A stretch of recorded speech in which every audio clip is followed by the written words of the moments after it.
आरम की ध्वनि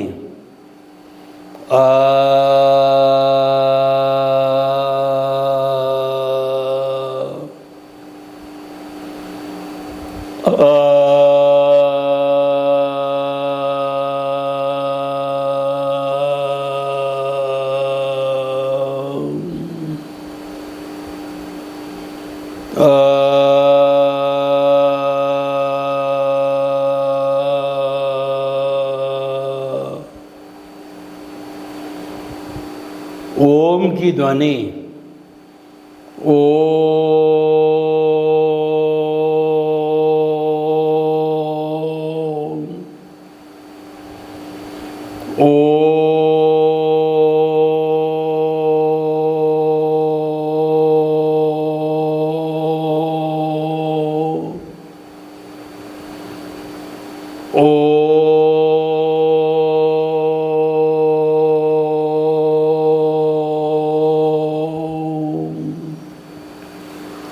भाइयों और बहनों, मातृशक्ति को नमन। आज का हमारा अति उत्तम विषय व्यक्ति स्वयं अपना भाग्य विधाता। भाग्य विधाता वो कहते हैं कि वो he is the builder of his Fortune, he is the architect of his Fortune. व्यक्ति भाग्य स्वयं बनाता है और उस भाग्य से जो है हमको फल मिलता है। व्यक्ति जैसा पुरुषार्थ करता है वैसा भाग्य बनता है। भाग्य और पुरुषार्थ एक सिक्के के पहलू है। इस जन्म का जो पुरुषार्थ होता है वो आने वाले समय का भाग्य बनेगा और आने वाले समय में फिर पुरुषार्थ किया जाए तो अगले जन्म में वो भाग्य बनेगा। तो ये पुरुषार्थ भाग्य पुरुषार्थ एक दूसरे में कन्वर्ट होकर के और चेन बनती रहती है। यानी कि आप पुरुषार्थ करो और भाग्य बनाओ। बिना पुरुषार्थ के भाग्य नहीं बनता है। अब पुरुषार्थ आपका पॉजिटिव है या नेगेटिव है, यानी कि पुरुषार्थ आपको सही दिशा में है या रॉन्ग दिशा में। आप रॉन्ग बिलीफ को लेकर के चल रहे हो तो गलत दिशा में जा रहे हो, राइट बिलीफ को लेकर के चल रहे हो तो सही दिशा के अंदर जा रहे हो। कुल मिलाकर के आपकी रॉन्ग बिलीफ है वो समाप्त होनी चाहिए। तभी कहा गया है कि दिशा बदल दो दशा बदल जाएगी, नज़र बदल दो नज़रिया बदल जाएगा, और जो है आप जो है दृष्टि बदल दो सृष्टि बदल जाएगी। यानी अच्छा करने के लिए हमें करना कुछ नहीं है, हमें अपनी दृष्टि को बदलना है। यानी रॉन्ग बिलीफ को राइट बिलीफ में डालना है। यही काम हमारे सनातन सत्य का है और यह कार्य व्यक्ति कर लेता है तो वो स्वयं अपने भाग्य का विधाता बन जाता है। क्योंकि हमारा भूत भविष्य वर्तमान के अंदर दृष्टा एक ही है। दृष्टा वो आत्मा, शरीर बदलते रहते हैं लेकिन दृष्टा कभी नहीं बदलता है। जन्म जन्मांतर से आत्मा में कोई परिवर्तन नहीं आता, लेश मात्र भी परिवर्तन नहीं आता है। जो घटता बढ़ता है वो अज्ञान है और उसी के अनुरूप ही हमको उदय और प्रारब्ध रूप में फल मिलता है। वो हमारा जो है फल कहिए या हमारा उपभोग कहिए वो हमको मिलता है, जिसको परिणाम भी कह सकते हैं और जिसको जो है हम हिसाब भी कह सकते हैं, जिसको हम लेना देना कुछ भी कह सकते हैं। तो भाई और बहनों, हमें जो है वो खुद हम भाग्य के विधाता है। अब प्रश्न ये है कि हम कैसा भाग्य बनाना चाहते हैं, ये हमारे पर निर्भर होता है। देखिए, दो तरह के जगत होता है। एक जगत तो हमारा डिस्चार्ज का है, भुगतान का है, वो पिछले जन्म का जो बिंब है उसका प्रतिबिंब है, पिछले जन्म की जो ध्वनि है उसकी ध्वनि है, पिछले जन्म की जो बैटरी है वो इस जन्म में खुलती है, पिछले जन्म की जो स्क्रिप्ट है वो इस जन्म में खुलती रहती है, पिछले जन्म की मन वचन काया की बैटरियाँ इस जन्म में डिस्चार्ज होती रहती है। तो ये सारा क्रम जो है चेनबद्ध चलता रहता है। जो करके आए हैं वो तो भुगतना ही पड़ेगा, लेकिन अब सोचो आगे क्या करना है। हुआ सो हुआ, आगे क्या करना है। तो बीती ताही बिसार दे और आगे की सुध ले। आज तक हो गया है उसको भूल जाओ, अब आगे क्या करना है उसके बारे में चिंतन करो। जो आगे करना है वो हमारी प्लानिंग है और उस प्लानिंग में हम 100% स्वतंत्र है, हम 100% अपने भाग्य के विधाता है। We are the architect of our fortune. हम चाहें जैसा भाग्य बना सकते हैं, क्योंकि आत्मा के भाव सत्ता पर किसी का कानून नहीं चलता है। आत्मा की भाव सत्ता के लिए कहा गया है कि वो शहंशाह है। शहंशाह के लिए कहते हैं कि चाह गई चिंता मिटी और मनुआ बेपरवाह, जिनको कुछ न चाहिए सो ही शहंशाह। यानी कि जिनकी चाह समाप्त हो गई, चिंता समाप्त हो गई, मन बेफिक्र हो गया, जब उनको आकांक्षा ही खत्म हो गई तो फिर उसके बाद में उनको भय और भीख रहेगी नहीं। जब भय और भीख है नहीं तो नो ब्लेम नो क्लेम रहेगा, यानी नो ऑनरशिप नो डूअरशिप, सब कुछ समाप्त हो जाएगा।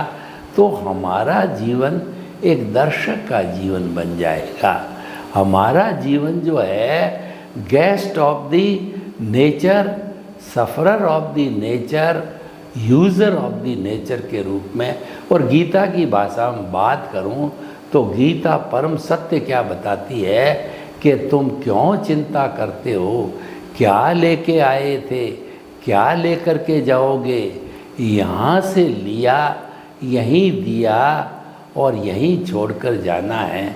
तो फिर कुछ साथ लेके नहीं जाना है, साथ में केवल हमारा पुण्य पाप रूपी अज्ञान जाता है, क्योंकि वो हमारा कर्जा है, वो हमारे को नेक्स्ट बर्थ में जो है भुगतना पड़ेगा।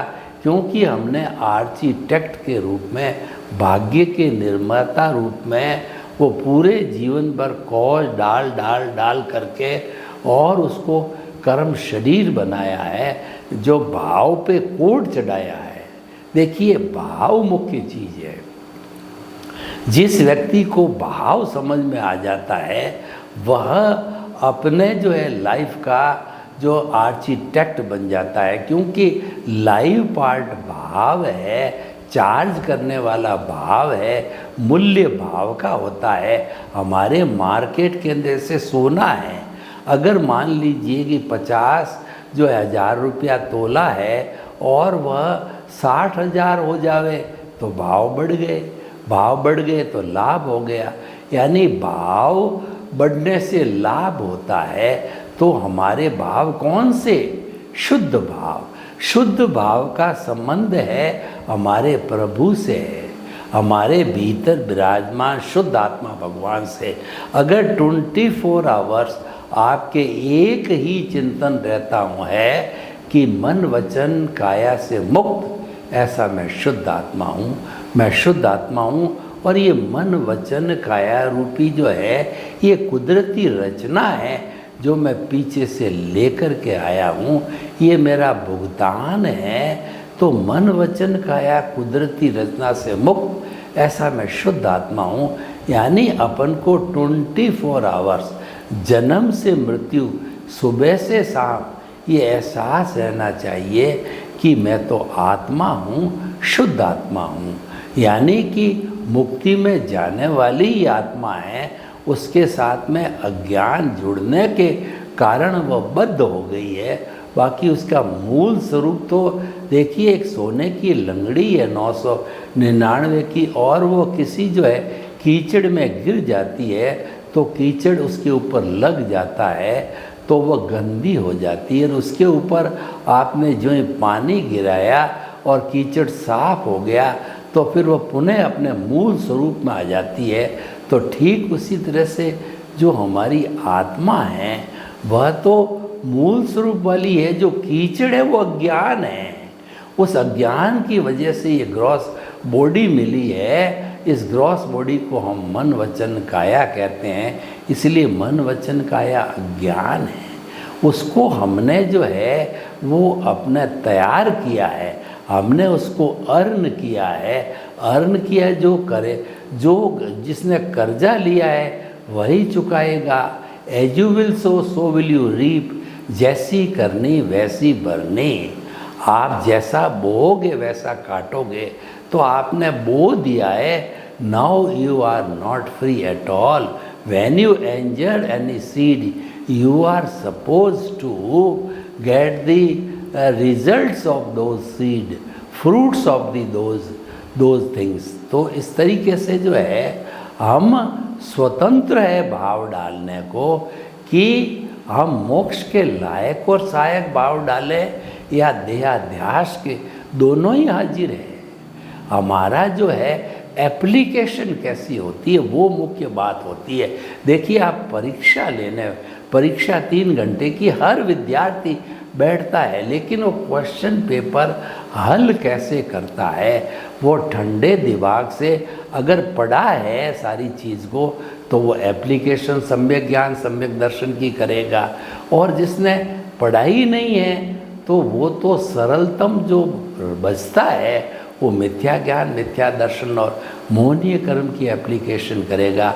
यानी व्यक्ति भुलक्कड़ है, व्यक्ति भूलने वाला है। इसको बार बार ये एहसास कराना पड़ता है कि तुम शुद्ध आत्मा हो, तुम शुद्ध आत्मा हो, तुम शरीर हो। ये एहसास कराने की आवश्यकता नहीं, क्योंकि जन्म जन्मांतर से प्रैक्टिस है, यही हम करते आए हैं। आज हमारा भाग्योदय हुआ है और हमारे जीवन का निर्माण होने वाला है, तो हमको सद्गुरु मिला या ज्ञानी पुरुष मिला, तो हमारे पुण्योदय भाग्योदय से और हमारे निमित्त से, हमारे गुरु के निमित्त से जो है वो हमारे को जो है ज्ञान मिला। यानी कि ज्ञान मिलने का अर्थ ये है हमारा कर्म बंधन करने वाला जो जहर की थैली अनंतानुमंदी कषाय है वो शल्य चिकित्सक होता है। गुरु या ज्ञानी पुरुष जो है वो जैसे आम की गुठली, आम में से गुठली निकाल देता है और नीम का पेड़ निम्बोली में से गुठली निकाल देता है, तो वो हमारे कंठ को दबा करके हमारा मिथ्या ज्ञान मिथ्या दर्शन मोहनीय कर्म रूपी जो है अज्ञान की जो थैली है, जहर की थैली है, अनंतानुबंधी कषाय जिससे कर्मों का बंध होता है उसको भस्मीभूत करता है। तो उससे पीछे जो है हमारे, हम ये नहीं कहते हैं कि सर्वनाश हो गया, सर्वनाश नहीं, पीछे हमारे प्रत्याख्यानी अप्रत्याख्यानी और संजलन दर्शन मोहनीय रहते हैं, लेकिन वो इतने डाइल्यूट है कि एज गुड एज डिस्चार्ज होते हैं। वो बड़े आसानी से जो है वो कहना चाहिए पतले होने के कारण उनको आसानी से हम समाप्त कर सकते हैं, भुगत सकते हैं, डिस्चार्ज हो सकता है। तो ये बहुत बड़ा चेंज आता है और ये चेंज आने से ही हमारे भाग्य का निर्माण होता है। तभी हम कहते हैं कि व्यक्ति स्वयं अपने भाग्य का निर्माता है। और जो ही हम इस दिशा के अंदर आ गए तो बहिर आत्मा से अंतर आत्मा बन जाते हैं, हमारी सीट चेंज हो जाती है, हमारा पद चेंज हो जाता है, हमारी दिशा चेंज हो जाती है, हमारा लक्ष्य बदल जाता है। हमारा लक्ष्य ऊपर की ओर ऊर्ध्वमुखी, जिसको हम कहते हैं शाश्वत सुख है, वो बन जाता है। पहले अधोमुखी था, जो हमारा 5 इंद्रियों के सुख को भोगने का ही था, लेकिन अब हमारा लक्ष्य जो है ऊर्ध्वमुखी बना करके शाश्वत सुख की नींव लगाने का होता है। शाश्वत सुख को प्राप्त करने का होता है। तो भाइयों और बहनों, हम आपको बताना चाहते हैं कि हमें अपने भाग्य का निर्धारण करने के लिए, भाग्य का निर्माता बनने के लिए किसी के पास में ट्रेनिंग लेनी पड़ेगी, सद्गुरु के पास लेनी पड़ेगी। और सद्गुरु अगर हमारा भाग्योदय है तो सद्गुरु हमको मिल जाते हैं। जैसे कि जो है स्वामी विवेकानंद को जो है उनके गुरु रामकृष्ण परमहंस जो है वो हमारे कन्याकुमारी के मठ के अंदर मिल गए थे। तो प्रथम दृष्टवा गुरु जो है हमारे रामकृष्ण परमहंस ने जो है केदारनाथ को तराशा और जो है उनको जो स्वामी विवेकानंद बनाया। तो गुरु को शिष्य मिल गया, शिष्य को गुरु मिल गया, भाग्योदय हो गया, सीट बदल गई, अंतरात्मा बन गया और जो है उसके बाद के अंदर परमात्मा बनने का लक्ष्य तय हो गया। सारी बातें हो जाती है। ये हमारे को सद्गुरु मिलना चाहिए, हमारा समय अच्छा आना चाहिए। तो इस तरीके से जो है हम अपने भाग्य का निर्माण कर सकते हैं। और दूसरा, जो कुछ हमारे साथ चल रहा है हम उसको बदल नहीं सकते, ये बात निश्चित है। एक अतिरिक्त सांस लेने की भी हमारे में स्वतंत्रता नहीं है, लेकिन दर्शक बन करके हम जो है राग द्वेष से मुक्ति पा सकते हैं, अननेसेसरी चीज़ों से दूर रह सकते हैं। जो कुछ भी सुबह से शाम, जन्म से मृत्यु घटित होता है, अगर हमारा ये चिंतन होता है कि कुदरती रचना का अर्थ ये हुआ, ये मेरे पिछले जन्म की क्रिया की प्रतिक्रिया है, पिछले जन्म का एक्शन का रिएक्शन है, पिछले जन्म का किया ही भुगतान में आ रहा है। तो इसको कुदरती रचना मानते मानते वह व्यक्ति सन्यासी बन जाता है। कुदरती रचना देखना सम्यक तप है। तो हमारा सम्यक ज्ञान सम्यक दर्शन पहले होता है। सबसे पहले सम्यक दर्शन होता है कि हमको एक चिंतन होता है कि मैं शुद्ध आत्मा हूँ। फिर जो है सम्यक जो है वो दर्शन होता है, वो ये है कि इस सृष्टि का संचालक है, वो जो है हमारी कुदरती संचालन करने वाला है, व्यवस्थित शक्ति है, साइंटिफिक सर्कमस्टेंशियल एविडेंसेज है, कुदरत की एक ब्रांच है, यानी कुदरत है, संचालक है वह कुदरत है और व्यवस्थित शक्ति है। तो हमारे कोई कर्म का बंध नहीं होता है, हम दर्शक बन जाते हैं, हम निमित्त बन जाते हैं।